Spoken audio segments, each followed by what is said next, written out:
โอ้โหปืนใหญ่อาร์เซนอลโซฟอร์มแจมบุกไปเสือนสนาทางฝั่งสปอร์ติ้งลิสบอนด้วยสกอร์1-0ในศึกยูฟ่าแชมเปี้ยนลีกรอบ8ทีมสุดท้ายนัดแรกโดยในเกมมีทางฝั่งอาร์เตต้านายใหญ่ของปืนโตมาในระบบ 4-3-3 โดยนำทัพมาโดยทางฝั่งมาตินโอดีการ์ดกัปตันทีมคนเก่งของพวกเขารวมทั้ง2เซนเตอร์แบ็กที่เป็นกำแพงเล็กในทางฝั่งปืนใหญ่อาร์เซนอลอย่างซาลิบาและกาเบียว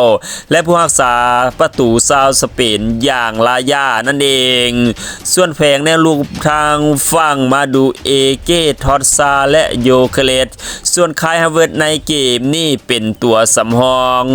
โดยทางฝั่งปืนใหญ่อาร์เซนอลในครึ่งแรกก็ยังเสมอกันด้วยสกอร์0-0มาต่อในครึ่งหลังพอนาที64ทางฝั่งปืนใหญ่อาร์เซนอลก็ได้เฮจากทางฝั่งมาตินซูบีเมนดี้ซัดเข้าไปแต่ลูกนี้กลายเป็นลูกล้ำหน้าหลังจากมีการเช็ค VAR ถัดมาในนาที70ทางฝั่งอาร์เตต้ามีการแก้เกมถอดทางฝั่งมาตินโอดีการ์ดออกหลังจากนั้นส่งคายฮาเวิร์ดลงมา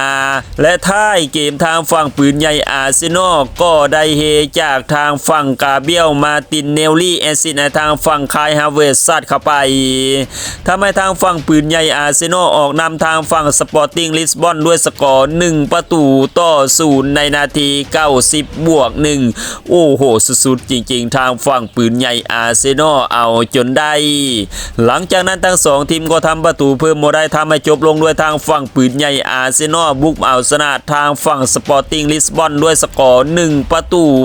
1-0ในศึกยูฟ่าแชมเปี้ยนลีกรอบ8ทีมสุดท้ายนัดแรกโอ้โหสุดๆจริงๆส่วนนัดที่2ก็จะกลับไปเล่นที่เอมิเรตส์สเตเดียมที่ถิ่นของทางฝั่งปืนใหญ่อาร์เซนอลในค่ำคืนของวันที่15เมษายนนั่นเองหรือว่า